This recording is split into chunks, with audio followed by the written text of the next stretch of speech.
When it came time to look for a space for Gulfgate, we were actually initially looking for a space about half this size, thinking that we could still maintain the services for about a year and a half, put some things in storage.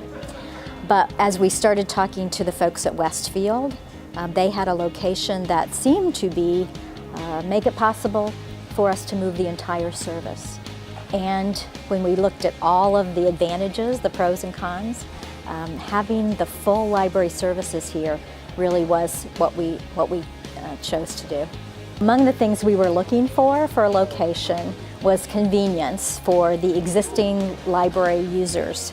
So we didn't want it to be so far away from the old library.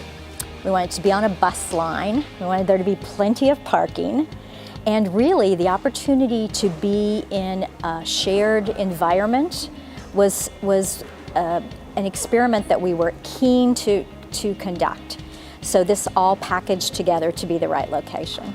I think people were very, very pleasantly surprised when they attended the ribbon cutting the first day we were open. They liked the open space.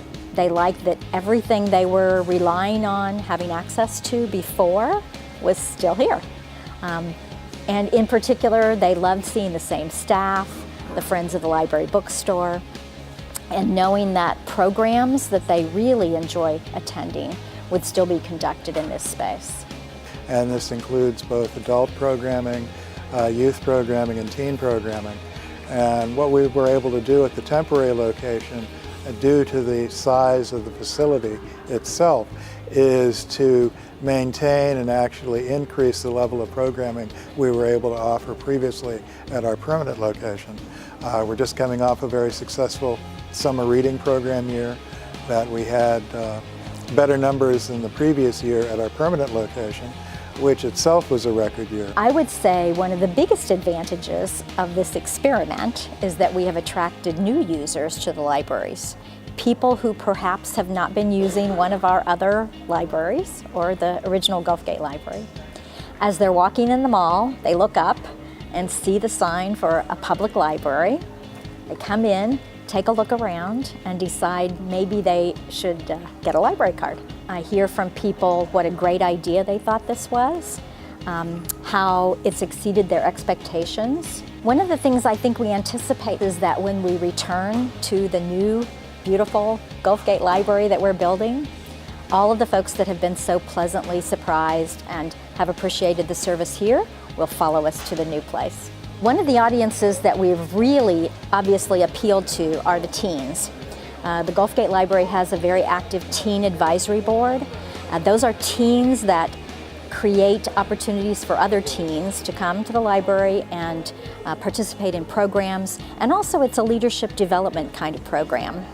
So with that very strong teen advisory board, the activities at this mall have been really focused in the library on teens. I think they like the convenience of combining coming to the library with other things they're going to do in the mall. So, go to a movie, grab a bite to eat, stop by the library. Well, I have to go back to the fact that Gulfgate Library is one of the busiest of our libraries. In terms of people borrowing items and coming to the library, it's the busiest. So we didn't want to detract from that with this temporary location. We wanted to keep the service going, keep all those people satisfied with what they could expect at the library, and not have the service be in any way reduced. So for me, that's very satisfying, that I think we've accomplished that. As surprising as it may be, a public library and a mall is really a perfect partnership and can be so successful. I think the most exciting part for me is to see the young parents, one child holding his mother's hand, the mother's hand pushing the stroller, and knowing that they're going to come back here and, enjoy a educational, exciting program.